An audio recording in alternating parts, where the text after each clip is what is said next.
চাবিটো ক'ত থৈছিলোঁ, মানুহজনৰ নামটো কি আছিল, অলপ আগতে কি ভাবি আছিলোঁ, অলপ আগতে তুমি মোক কি কৈ আছিলা। এনেদৰে আপুনিও কথাবোৰ পাহৰি যায় নেকি? কথাবোৰ পাহৰি যোৱাৰ পিছত আপুনি বহু চেষ্টা কৰিও মনত পেলাব নোৱাৰে নেকি? বৰ্তমান সময়ত প্ৰায় প্ৰত্যেকজন ব্যক্তিয়ে স্মৃতিশক্তি দুৰ্বল হোৱা সমস্যাই দেখা দিয়ে। সুষম খাদ্যৰ অভাৱ আৰু অত্যধিক ব্যস্ত জীৱনশৈলীয়ে হৈছে স্মৃতিশক্তি হ্ৰাসৰ অন্যতম কাৰণ। স্মৃতিশক্তি কম হোৱাৰ ফলত এজন ব্যক্তিয়ে যিকোনো কথা খুব সোনকালে পাহৰি যোৱা পৰিলক্ষিত হয়। অত্যাধিক মানসিক শ্ৰমৰ ফলতো স্মৃতিশক্তি দুৰ্বল হ'ব পাৰে। স্মৃতিশক্তি অটুট ৰখা তথা বৃদ্ধি কৰাৰ কেইটামান উপায় হ'ল ব্ৰাহ্মিক ব্ৰেইন টনিক বুলিও জনা যায়। মগজুত স্মৰণ শক্তি বৃদ্ধি আৰু স্নায়ু শক্তিশালী কৰিবৰ কাৰণে ব্ৰাহ্মী শাক গৰুৰ ঘিউত ভাজি দিনে এবাৰকৈ খাব লাগে। কেঁচা নহৰুৰ লগত চাটনি কৰিও ভাতৰ লগত খাব পাৰি। ব্ৰাহ্মী শাকৰ ৰস গাখীৰৰ লগত মিহলি কৰি খালেও যথেষ্ট উপকাৰ পোৱা যায়। ব্ৰাহ্মী শাকত যথেষ্ট পৰিমাণে ফছফৰাছ থাকে বাবে মগজুৰ কোষৰ বাবে উপকাৰী। মানিমুনি শাকৰ ৰজা বুলি কোৱা হয়। সৰু মানিমুনি বা ডাঙৰ মানিমুনি দুয়োবিধেই মগজু আৰু স্নায়ুৰ কাৰণে উপকাৰী।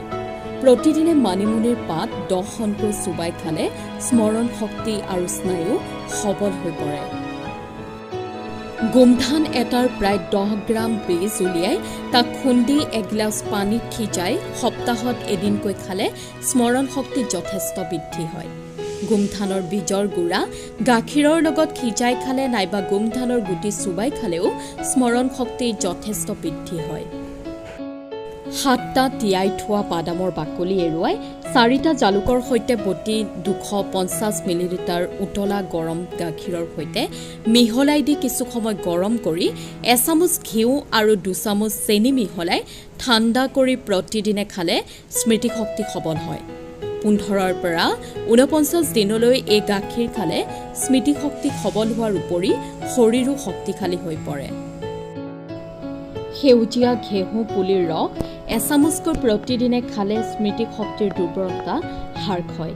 আনহাতে ধ্যানৰ অভ্যাস কৰিলেও মনৰ স্থিৰতা আৰু একাগ্ৰতা বৃদ্ধি হয়। কলা তিলৰ লগতে বগা তিলে স্মৃতিশক্তি উন্নত কৰে, মস্তিষ্কৰ দক্ষতা উন্নত কৰে।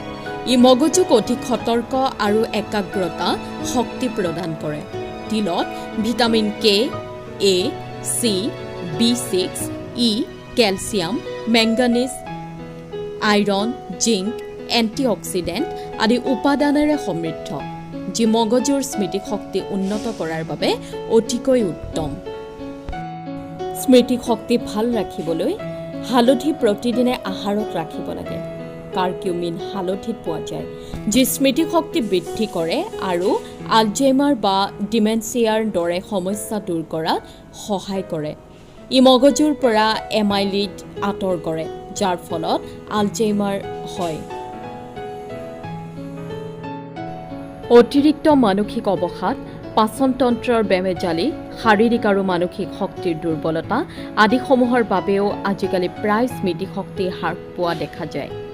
দিনটোত অতি কমেও 1 ঘণ্টা সময় শাৰীৰিক ব্যায়াম কৰক, যাতে আপোনাৰ মানসিক দুশ্চিন্তা তথা মানসিক অশান্তি দূৰ হৈ মগজু সতেজ হৈ থাকে।